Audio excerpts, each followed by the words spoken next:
आप देख रहे हैं तेज खबर 24 और मैं हूं आपके साथ विकास। अखिल भारतीय सिंधी साधु समाज ट्रस्ट के संरक्षक श्री महंत संतोष दास महाराज जी के सिंधु भवन रीवा में भावपूर्ण पुष्पांजलि सभा आयोजित की गई। इस दौरान समाज के लोगों ने उन्हें भावभीनी श्रद्धांजलि दी।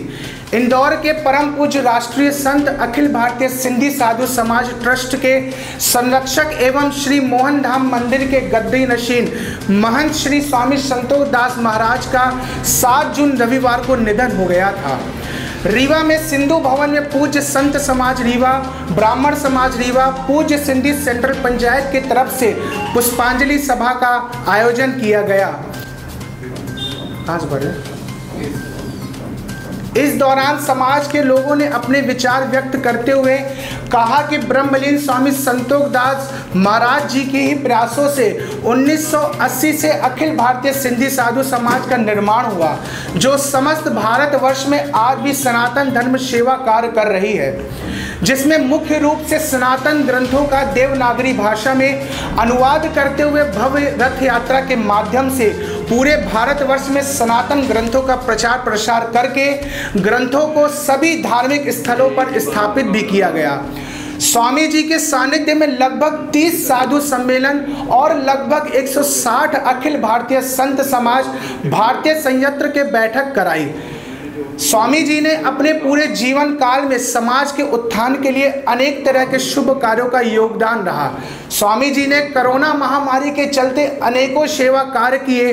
परम पूज्य महंत श्री संतोष दास उदासी जी के ब्रह्मलीन होने से सिंधी संत समाज के साथ साथ पूरे समाज ने एक बहुत ही अनुभवी एवं अमूल्य रत्न की क्षति पहुंची है। तो धारण करके हमारे संत महात्मा इस धरती पे आते हैं और जिस दिन कोई आम आदमी इस धरती से जाता है तो उनके पीछे सब रोते हैं, मगर जो इस धरती पे संत महात्मा वगैरह आए हुए हैं और जिस दिन इस दुनिया को छोड़ के परम लोक को पधारते हैं, उस दिन उस महात्मा के लिए खुशी का दिन होता है, क्योंकि जिस कार्य हेतु वो धरती पे आते हैं नाम स्मरण भक्ति के करवाने के लिए, और वो अपना कार्य करके जिस दिन वो इस धरती से जाते हैं उस दिन वो दिन उनका परमात्मा से मिलने का दिन होता है।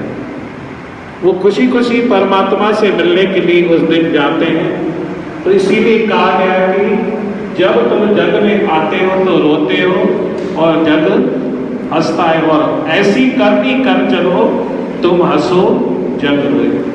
ये महात्मा ही ऐसी करनी करके जाते हैं कि हंसते हुए जाते हैं, और जिस दिन भी उनका पुण्यतिथि या वार्षिक उत्सव मनाते हैं तो हंस के मनाया जाता है, खुशी की जाती है, क्योंकि उसका कारण यही है कि वो परमात्मा से मिलन का दिन उनका रहता है।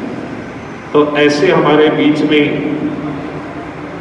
इंदौर के महात्मा जी स्वामी संतोष दास जी महाराज, जिन्होंने बहुत ही धार्मिक कार्य अपने जीवन में किए और गुजारा। मुझे भी लगभग 25 से 30 साल हो गए उनके साथ, उनका दर्शन उनके साथ सानिध्य में रहते हुए। मैंने देखा कि हमारे, अगर हम उनको कहें कि हमारे सिंधी संत समाज के वो भीष्म पितामह थे, तो कहीं भी कोई अतिशयोक्ति नहीं होगी।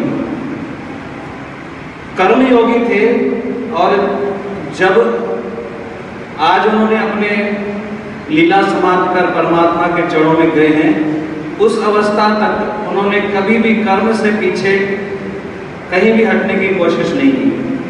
जहाँ पर हम लोग समझते थे कि महाराज जी नहीं पहुँच पाएंगे या ये कार्य उनके लिए संभव नहीं होगा, वहाँ पर भी महाराज जी पहुँचकर उस कार्य को संपादित कर लेते थे। ऐसी उनमें एक जबरदस्त विल पावर था उनके अंदर। यानी ऐसा मैं कह सकता हूं कि उनके विचारों में निरंतर परमार्थ बसता था। उनके जीवन में निरंतर मुझे लगता था कि दूसरे के लिए